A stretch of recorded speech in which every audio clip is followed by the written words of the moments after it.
اعوذ باللہ من الشیطان الرجیم بسم اللہ الرحمن الرحیم فَإِن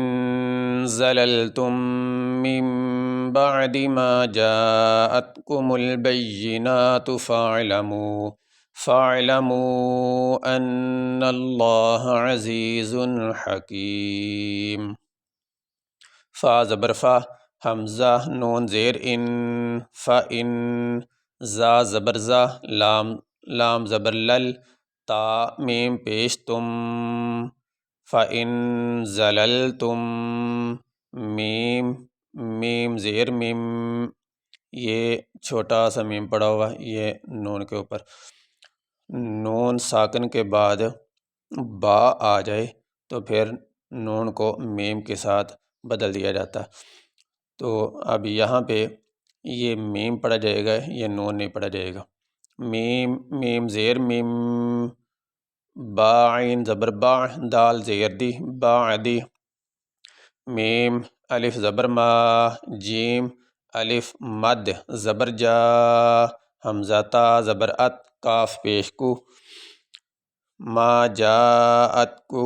میم لام پیش مل، با یا زبر بی، یا زیر ی، نون کھڑی زبر نا، تا پیش تو، ما جاءتکم البینات، فا عین زبر فا، لام زبر لا، میم واو مد پیش مو، فاعلموا، حمزہ نون زبر ان، نون لام زبر نل، لام کھڑی زبر لا،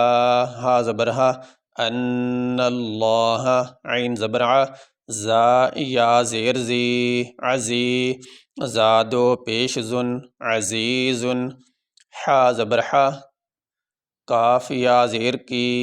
میم دو پیش من، حکیم۔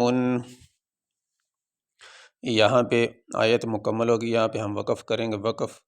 کرنے کی صورت میں جس لفظ پہ وقف کیا جائے اس کے آخری حرف کو ساکن پڑھا جاتا ہے۔ یہاں پہ آخری حرف ہے میم، اس کے اوپر دو پیش، وقف کرتے ہوئے میم کے اوپر جو دو پیش ہیں وہ نہیں پڑھیں گے، میم کو ساکن پڑھیں گے۔